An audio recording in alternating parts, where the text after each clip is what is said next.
Hi friends, ಎಲ್ಲರಿಗೂ ನಮಸ್ಕಾರ. ಎಲ್ಲರೂ ಹೇಗಿದ್ದೀರಾ? ಇವತ್ತಿನ ವಿಡಿಯೋದಲ್ಲಿ ನಾನು ಮನೆಯಲ್ಲೇ ಮಾಡುವಂತಹ ಒಂದು ಪ್ರೋಟೀನ್ ಪೌಡರ್ ಅಂತ ಹೇಳ್ಬೋದು, ಅಥವಾ ಮಾಲ್ಟ್ ಪೌಡರ್ ಅಂತ ಹೇಳ್ಬೋದು. ಅದನ್ನ ಇವತ್ತು ನಿಮ್ ಜೊತೆ ಶೇರ್ ಮಾಡ್ಕೊಳ್ತಾ ಇದ್ದೀನಿ. ಹೇಗಿದ್ರು ನಾನು ಖಾಲಿಯಾಗಿತ್ತು, ರೆಡಿ ಮಾಡ್ಕೊಳ್ತಾ ಇದ್ದೆ. ಹಾಗೆ ಕೆಲವೊಂದು ಕ್ಲಿಪ್ಪಿಂಗ್ ಗಳನ್ನ ತಗೊಂಡ್ಬಿಟ್ಟು ನಿಮ್ ಜೊತೆ ಶೇರ್ ಮಾಡ್ಕೊಳ್ತಾ ಇದ್ದೀನಿ. ನಾನು ಇದಕ್ಕೆ ಏನೆಲ್ಲ ಹಾಕ್ತಾ ಇದ್ದೀನಿ ಅಂತ ಹೇಳಿ ಎಲ್ಲಾ ಪ್ಯಾಕೆಟ್ ಗಳನ್ನ ನಾನು ಇಲ್ಲಿ ಹಾಗೆ ನಿಮ್ಗೆ ತೋರಿಸ್ತಾ ಇದ್ದೀನಿ. ಹಾಗೆ ನೋಡ್ಬೋದು, ಕೆಲವೊಂದನ್ನು ನಾನು ಉರಿಬೇಕಾದ್ರೂ ಸಹ ತೋರಿಸ್ತೀನಿ. ಸಾಧ್ಯವಾದ್ರೆ ನಾನು ಡಿಸ್ಕ್ರಿಪ್ಷನ್ ಬಾಕ್ಸ್ ಅಲ್ಲಿ ಎಲ್ಲಾ ಕಾಳುಗಳ ನೇಮ್ ಅನ್ನ ಕೆಳಗಡೆ ಡಿಸ್ಕ್ರಿಪ್ಷನ್ ಬಾಕ್ಸ್ ಅಲ್ಲಿ ಹಾಕಿರ್ತೀನಿ. ನಾನು ಏನೆಲ್ಲ ಬಳಸ್ತಾ ಇದ್ದೀನಿ ಅಂದ್ರೆ ಮೆಕ್ಕೆಜೋಳ, ಮತ್ತೆ ಈ ಚಿಕ್ಕು ಜೋಳ ಬರುತ್ತೆ ನೋಡಿ, ಆ ಜೋಳ, ಮತ್ತೆ ಜವೆ, ಗೋಧಿ, ಮತ್ತೆ ನವಧಾನ್ಯಗಳು, ಎಲ್ಲಾ ರೀತಿಯ ನವಧಾನ್ಯಗಳನ್ನು ಎಲ್ಲವನ್ನು ತಗೊಂಡಿದ್ದೀನಿ. ಮತ್ತೆ ರಾಗಿ, ಮತ್ತೆ ಮನೆಯಲ್ಲಿ ನಾವ್ ಏನ್ ಕಾಳುಗಳನ್ನ ಉಪಯೋಗಿಸ್ತೀವಿ, ಎಲ್ಲಾ ರೀತಿಯ ಕಾಳುಗಳು, ಮತ್ತೆ ಡ್ರೈ ಫ್ರೂಟ್ಸ್, ಬಾದಾಮಿ, ಗೋಡಂಬಿ, ಪಿಸ್ತಾ, ಮತ್ತೆ ಓಲ್ನಟ್, ಮತ್ತೆ ಪರಂಗಿ ಬೀಜ ಅಂತ ಹೆಂಗ್ ಕರಿತೀವಿ ನಾವು, ಪಂಪ್ಕಿನ್ ಸೀಡ್ಸ್, ಮತ್ತೆ ವಾಟರ್ ಮೆಲನ್ ಸೀಡ್ಸ್, ಮತ್ತೆ ಕೆಂಪು ಹಕ್ಕಿ, ಅದರಲ್ಲಿ ಮತ್ತೆ ಇನ್ನೊಂದು ಸ್ವಲ್ಪ ಬ್ರೌನ್ ಅಕ್ಕಿ ಬರುತ್ತೆ ನೋಡಿ, ಆ ಅಕ್ಕಿಗಳು. ಅಂದ್ರೆ ನಮ್ಗೆ ಎಲ್ಲವನ್ನು ನಾನು ತಗೊಂಡ್ಬಿಟ್ಟು ಅದನ್ನ ನೀಟಾಗಿ ವಾಶ್ ಮಾಡಿ, ಮತ್ತೆ ಕೆಲವೊಂದನ್ನ ಮೊಳಕೆ ಕಟ್ಟಿ ಕಾಳುಗಳನ್ನ ನೀವು ಹಾಕ್ತೀನಿ ಅಂದ್ರೆ ಮೊಳಕೆ ಕಟ್ಟು ಸಹ ಹಾಕಬಹುದು. ನಾನು ಈ ಸಲ ಏನ್ ಮೊಳಕೆ ಕಟ್ಟಿರ್ಲಿಲ್ಲ, ನಾನು ಕೆಲವೊಂದ್ಸಲಿ ಮೊಳಕೆ ಕಟ್ಬಿಟ್ಟು ಒಣಗಿಸಿ ಇಟ್ಟಿರ್ತೀನಿ. ಹಾಗೆ ಪೌಡರ್ ಮಾಡ್ಕೋಬೇಕಾದ್ರೆ ಅದನ್ನ ಹಾಕ್ಬಿಟ್ಟು ಪೌಡರ್ ಮಾಡ್ಕೊಂತೀನಿ. ಈ ಸರಿ ನಾನು ಮೊಳಕೆ ಏನ್ ಕಟ್ಟಿರ್ಲಿಲ್ಲ, ಹಾಗಾಗಿ ಎಲ್ಲಾ ಕಾಳುಗಳನ್ನ ಹಾಕ್ಬಿಟ್ಟು ಪೌಡರ್ ಮಾಡ್ಕೊಂತಿರೋದು. ಮತ್ತೆ ಹುರುಳಿ ಕಾಳು, ಸ್ವಲ್ಪ ಪೆಪ್ಪರ್ನ ಸ್ವಲ್ಪ ಸೇರಿಸ್ಬೇಕು. ಮತ್ತೆ ಉದ್ದಿನ ಬೇಳೆ ಹಾಕ್ತಾ ಇಲ್ಲ ನಾನಿಲ್ಲಿ, ಉದ್ದಿನ ಕಾಳನ್ನ ಹಾಕ್ತಾ ಇದ್ದೀನಿ.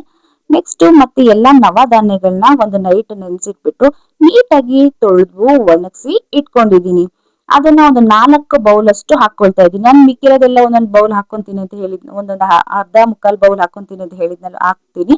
ಇನ್ನ ನವಧಾನ್ಯಗಳೆಲ್ಲ ಏನಿದೆ ನೋಡಿ, ಅದನ್ನು ಸಹ ಎಲ್ಲ ಒಂದು 4 ರಿಂದ 5 ಬೌಲ್ ಹಾಕೊಂಡ್ಬಿಟ್ಟು ಉರಿತಾ ಇದ್ದೀನಿ. ಒಂದ್ ಸ್ಟವ್ ಮೇಲೆ 2 ಕಡೆನೂ ಸಹ ಒಂದೊಂದು ದಪ್ಪ ತಳದ ಪಾತ್ರೆಗಳನ್ನ ಇಟ್ಬಿಟ್ಟು ಉರಿಬೇಕು.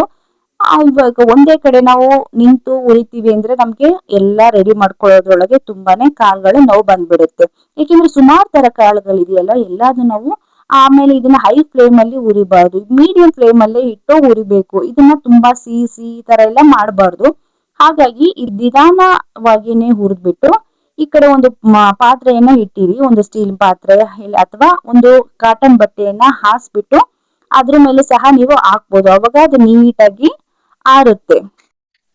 ಈಗ ಎಲ್ಲಾ ಕಾಳುಗಳು ನಾವು ಒಂದೇ ರೀತಿಯಾಗಿ ಒಂದೇ ಟೈಮ್ ಅಲ್ಲಿ ಉರಿಯೋದಕ್ಕೆ ಆಗಲ್ಲ. ಕೆಲವೊಂದು ಅಂದ್ರೆ ಕಡ್ಲೆಕಾಳು, ಕಾಬೂಲ್ ಕಡ್ಲೆ, ಮತ್ತೆ ಬೀನ್ಸಿನ ಕಾಳುಗಳೆಲ್ಲ ಏನಿರುತ್ತೆ ನೋಡಿ, ಅದೆಲ್ಲ ಸ್ವಲ್ಪ ಉರಿಯೋದಕ್ಕೆ ಟೈಮ್ ತಗೊಳುತ್ತೆ.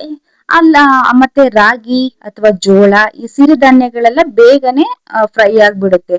ಹಾಗಾಗಿ ಯಾವ್ಯಾವ್ದಕ್ಕೆ ಟೈಮ್ ಜಾಸ್ತಿ ತಗೊಳುತ್ತೆ ಅದನ್ನ ಅದಾದ್ರ ಟೈಮ್ಗೆ ತಕ್ಕಂತೆ ನಾವು ನೀಟಾಗಿ ಹುರಿಬೇಕಾಗುತ್ತೆ. ತುಂಬಾನೇ ಹುರಿದ್ಬಿಟ್ಟು ಸೀಸೋದೆಲ್ಲ ಮಾಡಬಾರ್ದು. ಹಾಗೆ ನಾನು ಕೆಲವೊಂದು ಕಾಳುಗಳನ್ನ ಇವಾಗ ತಾನೇ ತರಿಸಿದ್ದಿತ್ತು, ಹಾಗಾಗಿ ಕೆಲವೊಂದು ಕಾಳುಗಳನ್ನ ಕ್ಲೀನ್ ಮಾಡ್ಕೊಂಡಿರ್ಲಿಲ್ಲ. ಹಾಗೆ ನಾನು ಒಂದು ಮರಕ್ಕೆ ಹಾಕ್ಬಿಟ್ಟು ಅದನ್ನು ಸಹ ಹೀಗೆ ಫ್ರೈ ಮಾಡ್ಕೊಂತ ಕ್ಲೀನ್ ಮಾಡ್ಕೊಂಡೆ ಹಾಕೊಳ್ತಾ ಇದ್ದೀನಿ.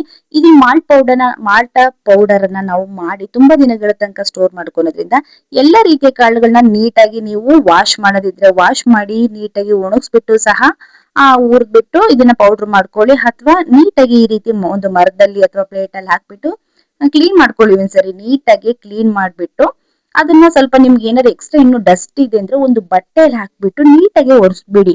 ಒಂದು ಬಟ್ಟೆಯಲ್ಲಿ ಹಾಕಿ ಚೆನ್ನಾಗಿ ನೀವು ಒರೆಸೋದ್ರಿಂದ ಅದ್ರಲ್ಲಿ ಏನಾದ್ರು ಎಕ್ಸ್ಟ್ರಾ ಡಸ್ಟ್ ಅಥವಾ ಪೌಡರ್ ಏನಾರು ಇದ್ರೆ ಕ್ಲೀನ್ ಆಗುತ್ತೆ. ಮತ್ತೆ ಉದ್ದಿನ ಕಾಳನ್ನ ಹುರ್ಕೊಳ್ತಾ ಇದ್ದೀನಿ ನಾನು. ಉದ್ದಿನ ಕಾಳು, ಹೆಸರು ಕಾಳು, ಅಲಸಂದೆ ಕಾಳು, ನಾನು ಎಲ್ಲಾ ಕಾಳುಗಳು ಮತ್ತೆ ಎಲ್ಲಾ ಧಾನ್ಯಗಳನ್ನ ಡಿಸ್ಕ್ರಿಪ್ಷನ್ ಬಾಕ್ಸ್ ಅಲ್ಲಿ ಮೆನ್ಷನ್ ಮಾಡ್ತೀನಿ ಫ್ರೆಂಡ್ಸ್. ಉದ್ದಿನ ಕಾಳು ಅಷ್ಟೇ, ನೀವು ಎಲ್ಲಾ ಕಾಳುಗಳು ಏನ್ ತಗೊಂತೀರಿ ನೋಡಿ ಅಷ್ಟು ತಗೋಬೇಡಿ. ಕಾಳು ಒಂದು ಬೌಲ್ ತಗೊಂಡಿದ್ರೆ ಉದ್ದಿನ ಕಾಳನ್ನ ಒಂದು ಅರ್ಧ ಬೌಲ್ ತಗೊಳ್ಳಿ. ಇದು ಮತ್ತೆ ಮೆಂತೆ, ಪೆಪ್ಪರ್ ಅದನ್ನೆಲ್ಲ ಸ್ವಲ್ಪ ಕ್ವಾಂಟಿಟಿ ಕಡಿಮೆ ಹಾಕ್ತೀನಿ ನಾನು. ಇನ್ನು ಮಿಕ್ಕಿದ ಕಾಳುಗಳು ಮತ್ತೆ ಸಿರಿಧಾನ್ಯಗಳೆಲ್ಲ ಒಂದೊಂದು ಬೌಲ್ ಮೆಜರ್ಮೆಂಟ್ ಅಲ್ಲಿ ತಗೊಂಡಿದ್ದೀನಿ. ಮೆಂತೆನ ನೋಡಿ ತೋರಿಸ್ತಾ ಇದ್ದೀನಿ, ನಾನು ಒಂದು ಅರ್ಧ ಬೌಲ್ ಅಷ್ಟು ಮೆಂತೆ ತಗೊಂಡಿದ್ದೀನಿ. ಅದನ್ನು ಸಹ ಫ್ರೈ ಮಾಡ್ಕೊಂತ ಇದ್ದೀನಿ. ಮೆಂತೆನ ಸ್ವಲ್ಪ ಚೆನ್ನಾಗಿ ಫ್ರೈ ಮಾಡ್ಕೊಳ್ಳಿ, ಅದು ಒಂದು ಒಳ್ಳೆ ಫ್ಲೇವರ್ ಬರುತ್ತೆ ನೋಡಿ, ಸ್ಮೆಲ್. ಅಲ್ಲೇ ತನಕ ಅದನ್ನ ಫ್ರೈ ಮಾಡ್ಕೊಳ್ಳಿ. ಇಲ್ಲಿ ಹಸಿ ಸ್ಮೆಲ್ ಇರಬಾರ್ದು, ಅದು ಆವಾಗ ಕೈ ಅನ್ನೋ ಫ್ಲೇವರ್ ಏನಿದೆ ನೋಡಿ ಅದು ನಮ್ಗೆ ಅಷ್ಟು ಗೊತ್ತಾಗೋದಿಲ್ಲ. ಅದೇ ರೀತಿ ಅಕ್ಕಿ ನಾನು ಬ್ರೌನ್ ಅಕ್ಕಿ ಮತ್ತೆ ರೆಡ್ ರೈಸ್ ಎಲ್ಲ ತೋರಿಸಿದ್ನಲ್ಲ, ಅದನ್ನು ಸಹ ನೀಟಾಗಿ ಫ್ರೈ ಮಾಡ್ಕೊಳ್ತಾ ಇದ್ದೀನಿ. ಈ ಕಡೆ ದಪ್ಪ ಬೀನ್ಸ್ ಇದೆ ಏನಿದೆ ನೋಡಿ, ಇದನ್ನು ಸಹ ನಾನು ಡಬಲ್ ಬೀನ್ಸ್ ಅದನ್ನು ಸಹ ಫ್ರೈ ಮಾಡ್ಕೊಳ್ತಾ ಇದ್ದೀನಿ. ಈ ಬೀನ್ಸ್ ಅಲ್ಲಿ ಒಂದು 3-4 ತರ ಬರುತ್ತೆ. ಅದ್ರಲ್ಲಿ ನಿಮ್ಗೆ ಎಲ್ಲ ಬೇಕು ಅಂದ್ರೆ ಎಲ್ಲಾನು ಸ್ವಲ್ಪ ಒಂದೊಂದು ಇಡಿಯಷ್ಟು ಹಾಕೋಬಹುದು. ಅಥವಾ ನಿಮ್ಗೆ ಯಾವ್ದಾದ್ರು ಒಂದು ಮನೇಲಿದೆ ಅದನ್ನೇ ಹಾಕ್ತೀನಿ ಅಂದ್ರೆ ಯಾವ್ದಾದ್ರು ಒಂದು ರೀತಿಯ ಬೀನ್ಸ್ ಗಳನ್ನ ಸೇರಿಸಬಹುದು. ಇದಲ್ದೇನೆ ನೀವು ನಿಮ್ಗೆ ಇನ್ನು ಯಾವ್ದು ನಿಮ್ಮ ಮನೆಯಲ್ಲಿ ಉಪಯೋಗಿಸ್ತಿರೋ ಅಂತ ಎಕ್ಸ್ಟ್ರಾ ಕಾಳುಗಳಾಗಿರ್ಬೋದು, ಧಾನ್ಯಗಳಾಗಿರ್ಬೋದು, ನೀವು ಸೇರಿಸ್ಬಿಟ್ಟು ಪೌಡ್ರನ್ನ ಮಾಡಿ ಇಟ್ಕೋಬಹುದು. ಯಾಕೆಂದ್ರೆ ನಾವು ಎಲ್ಲಾ ದಿನ ಎಲ್ಲಾ ರೀತಿಯ ಕಾಳುಗಳೇ ಆಗ್ಲಿ ಅಥವಾ ಎಲ್ಲಾ ಧಾನ್ಯಗಳನ್ನಾಗಿ ತಿಂತೀವಿ ಅಂತ ಹೇಳಕ್ ಆಗೋದಿಲ್ಲ. ಹಾಗಾಗಿ ನಿಮ್ಗೆ ಈ ರೀತಿ ಎಲ್ಲಾ ರೀತಿಯ ಕಾಳು ಅಥವಾ ಧಾನ್ಯ ಮತ್ತೆ ಡ್ರೈ ಫ್ರೂಟ್ಸ್ ಆಗ್ಬೋದು, ಇದನ್ನೆಲ್ಲ ಸೇರಿಸ್ಬಿಟ್ಟು ಪೌಡರ್ ಮಾಡಿ ಡೈಲಿ ಒಂದೊಂದು ಗ್ಲಾಸ್ ಕುಡಿತಾ ಇದ್ರೆ, ನಿಮ್ಗೆ ತುಂಬಾನೇ ಸುಸ್ತಿದ್ರೆ ಅಥವಾ ನಿಶಕ್ತಿ ಇದ್ರೆ, ನಿಮ್ಗೆ ತುಂಬಾ ಆಯಾಸ ಆಗ್ತಾ ಇದ್ರೆ, ಈ ರೀತಿ ಡೈಲಿ ನೀವು ಕುಡಿತಾ ಬನ್ನಿ. ನಿಮ್ಗೆ ಗೊತ್ತಾಗುತ್ತೆ ರಿಸಲ್ಟ್ ಯಾವ ತರ ಇರುತ್ತೆ ಅಂತ. ನಾವು ಡೈಲಿ ಎಲ್ಲದನ್ನು ತಿನ್ನೋದಕ್ಕಾಗಲ್ಲ ಅನ್ನೋ ಪರ್ಪಸ್ಗೋಸ್ಕರ ನಾನು ಇದು ತುಂಬಾ ವರ್ಷಗಳಿಂದ ಟ್ರೈ ಮಾಡ್ತಾ ಇದ್ದೀನಿ. ತುಂಬಾ ವರ್ಷಗಳಿಂದ ನಾನು ಯಾವಾಗ್ಲೂ ನಾನು ಆಚೆಯಿಂದ ಪೌಡರ್ನ ತಗೊಂಡಿಲ್ಲ, ನಾನೇ ಮನೆಯಲ್ಲೇ ಮಾಡ್ಕೊಳ್ಳುವಂಥದ್ದು. ಹಾಗೆ ಬಟಾಣಿ ಕಾಳು ಮತ್ತೆ ಇನ್ನೊಂದು ಕಡೆ ಮಸೂರ್ ದಾಲ್ನು ಸಹ ಹುರಿತಾ ಇದ್ದೀನಿ, ತೋರಿಸ್ತಾ ಇದ್ದೀನಿ ನೋಡಿ. ನಾನು ಇಲ್ಲಿ ಕೆಲವೊಂದು ಕ್ಲಿಪ್ಪಿಂಗ್ ಗಳು ಮಾತ್ರ ತಗೊಂಡಿರೋದ್ರಿಂದ ನಾನು ಎಲ್ಲವನ್ನೂ ಕರೆಕ್ಟ್ ಆಗಿ ಇಲ್ಲಿ ಇದೆ ಇದೆ ಅಂತಾನೆ ಹೇಳ್ತಾ ಇಲ್ಲ. ಹಾಗಾಗಿ ನಾನು ಡಿಸ್ಕ್ರಿಪ್ಷನ್ ಬಾಕ್ಸ್ ಅಲ್ಲಿ ಎಲ್ಲಾ ಹೆಸರುಗಳನ್ನ ಹಾಕ್ತೀನಿ ಅಂತ ಹೇಳ್ತಾ ಇರೋದು. ಏಕೆಂದ್ರೆ ನಾನು ಆಗ್ಲೇ ಒಂದು ಅರ್ಧನ ರೆಡಿ ಮಾಡ್ಬಿಟ್ಟಿದ್ದೆ, ಆಮೇಲೆ ನಾನು ಒಂದು ವಿಡಿಯೋ ಮಾಡ್ಕೊಳೋಣ ಅಂತ ಅನ್ಸ್ಬಿಟ್ಟು ಆಮೇಲೆ ಸ್ವಲ್ಪ ಕ್ಲಿಪ್ಪಿಂಗ್ ಗಳನ್ನ ತಗೊಂಡ್ಬಿಟ್ಟು ರೆಡಿ ಮಾಡ್ಕೊಂಡಿದ್ದಂಥದ್ದು. ಹಾಗಾಗಿ ಎಲ್ಲಾ ಕಾಳುಗಳನ್ನ ಉರಿಯೋದೇ ಆಗ್ಲಿ ಅಥವಾ ಎಲ್ಲಾ ನಾನು ಪ್ಯಾಕೆಟ್ ಅಲ್ಲಿ ಹಾಗೇನೆ ಅಥವಾ ಕಾಳುಗಳನ್ನ ತೋರ್ಸೋದಕ್ಕೆ ಆಗ್ಲಿಲ್ಲ. ಹಾಗೆ ಇನ್ನೊಂದು ಕಡೆ ಮತ್ತೆ ಇದು ಸಬ್ಬಕ್ಕಿ ಉರಿತಾ ಇದ್ದೀನಿ, ಇನ್ನೊಂದು ಕಡೆ ಬಾರ್ಲಿನ ಸಹ ಉರಿತಾ ಇದ್ದೀನಿ. ಸಬ್ಬಕ್ಕಿ ಉರಿಬೇಕಾದ್ರೆ ಸ್ವಲ್ಪ ತುಂಬಾನೇ ಮೀಡಿಯಂ ಫ್ಲೇಮ್ ಇಟ್ಬಿಟ್ಟು ಉರಿರಿ.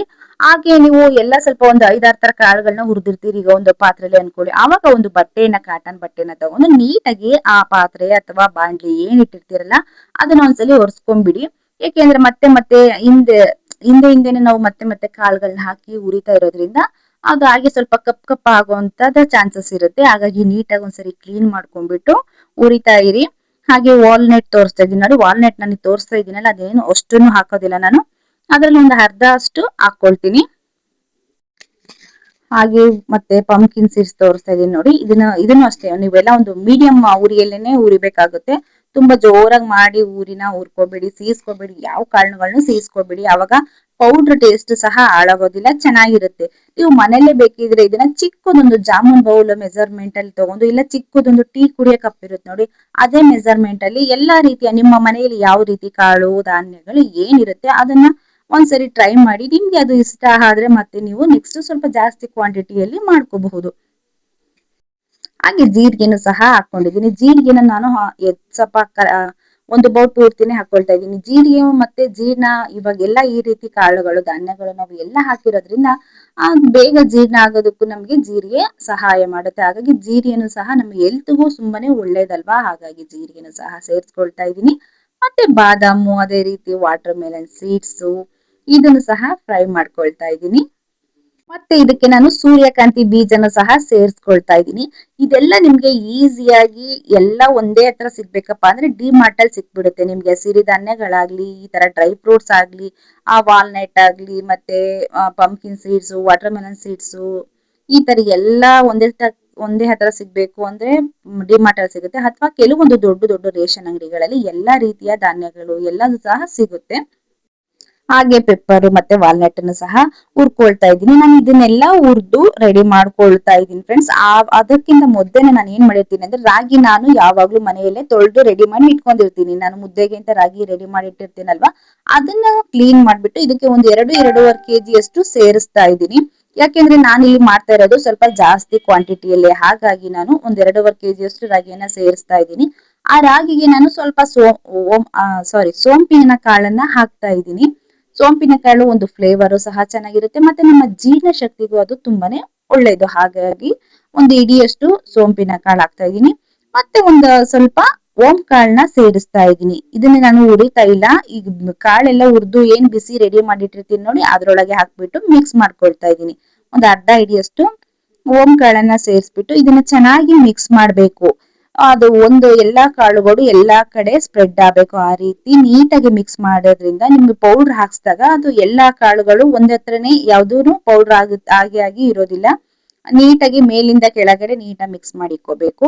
ಮತ್ತೆ ಇದನ್ನ ನೀವು ಹುರ್ತು ಬಿಸಿ ಬಿಸಿಯಾಗಿ ಮಿಲ್ ನ ಮಾಡಿಸಬಾರ್ದು, ಅಥವಾ ನೀವು ಮಿಕ್ಸಿಯಲ್ಲೇ ಚಿಕ್ಕ ಪ್ರಮಾಣದಲ್ಲಿ ಮಾಡ್ಕೊಂತೀನಿ ಅಂದ್ರೂ ಸಹ ಬಿಸಿ ಬಿಸಿಯಾಗಿ ಮಿಕ್ಸಿ ಜಾರ್ಗೆ ಹಾಕ್ಬೇಡಿ. ಕಂಪ್ಲೀಟ್ ಆಗಿ ಇದನ್ನ ತಣ್ಣಗಾಕಿ ಬಿಟ್ಬಿಡಿ, ಒಂದು ತಟ್ಟೆಲಿ ಹಾಕಿ ಕಂಪ್ಲೀಟ್ ಆಗಿ ತಣ್ಣಗಾದ ನಂತರ ಇದನ್ನ ನೀವು ಮಿಕ್ಸಿಲೋ ಅಥವಾ ಮಿಲ್ಲಲ್ಲೋ ಇದನ್ನ ಪೌಡರ್ ಮಾಡಿಸ್ಕೋಬಹುದು. ನೋಡಿ ಇವಾಗ ಎಷ್ಟು ಚೆನ್ನಾಗಿ ಕಾಣಿಸ್ತಾ ಇದೆ ಅಂತ.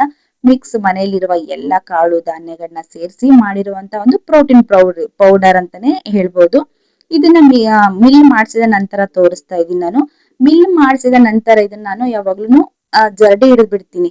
ಜರಡಿ ಹಿಡಿದು ಇದು ಕಂಪ್ಲೀಟ್ ಆಗಿ ಅದು ಕೂಲ್ ಆಗ್ಬೇಕು, ಆಮೇಲೆ ನಾನು ಅದನ್ನ ಸ್ಟೋರ್ ಮಾಡಿ ಇಡುವಂತದ್ದು. ಅಲ್ಲೇ ತನಕ ಈ ರೀತಿ ಜರಡಿ ಹಿಡಿದ್ಬಿಟ್ಟು, ಜರಡಿ ಹಿಡಿದಾಗ ಸಹ ಹಿಟ್ಟು ಸಹ ಎಲ್ಲಾ ಕಡೆ ಎಲ್ಲಾ ರೀತಿಯ ಕಾಳುಗಳ ಹಿಟ್ಟು ಎಲ್ಲಾ ಕಡೆನೂ ಸೇರುತ್ತೆ. ಹಾಗಾಗಿ ನೀಟಾಗಿ ಒಂದ್ಸರಿ ಜರಡಿ ಹಿಡಿದ್ಬಿಟ್ಟು ಅದು ಕಂಪ್ಲೀಟ್ ಆಗಿ ತಣ್ಣಗೆ ಹಾಕ್ಬಿಟ್ಟು ಆಮೇಲೆ ಇದನ್ನ ಒಂದು ಡೈಲಿ ಯೂಸ್ ಮಾಡಕ್ ಎಷ್ಟು ಬೇಕೋ ಅಷ್ಟು ಚಿಕ್ಕ ಕೆಳಗಡೆ ಒಂದು ಡಬ್ಬಿಯಲ್ಲಿ ಹಾಕ್ಬಿಟ್ಟು ಇನ್ ಮಿಕ್ಕಿದ್ದೆಲ್ಲ ನೀಟಾಗಿ ಸ್ಟೋರ್ ಮಾಡಿ ಇಟ್ಟಿಕೊಳ್ತೀನಿ. ಖಂಡಿತ ಈ ರೀತಿ ಒಂದು ಪೌಡರ್ ನೀವು ಮನೆಯಲ್ಲೇ ಟ್ರೈ ಮಾಡಿ. ಮೊದಲು ನೀವು ಚಿಕ್ಕದೊಂದು ಕ್ವಾಂಟಿಟಿಯಲ್ಲಿ ಮಾಡ್ಬಿಟ್ಟು ಟ್ರೈ ಮಾಡಿ. ನೀವು ಆಚೆ ಕಡೆ ಯಾವ ಪೌಡರ್ ಬೇಡ, ಅಷ್ಟು ನಿಮ್ಗೆ ಇದು ಗುಡ್ ರಿಸಲ್ಟ್ ಅನ್ನ ಕೊಡುತ್ತೆ ಅಂತಾನೆ ಹೇಳ್ಬೋದು. ನೀವು ಆರಾಮ್ಸಾಗಿ ಇದನ್ನ ಮನೆಯಲ್ಲಿ ಮಕ್ಕಳಿಗೂ ಸಹ ಇದನ್ನ ರೆಡಿ ಮಾಡ್ಕೊಡ್ಬಹುದು.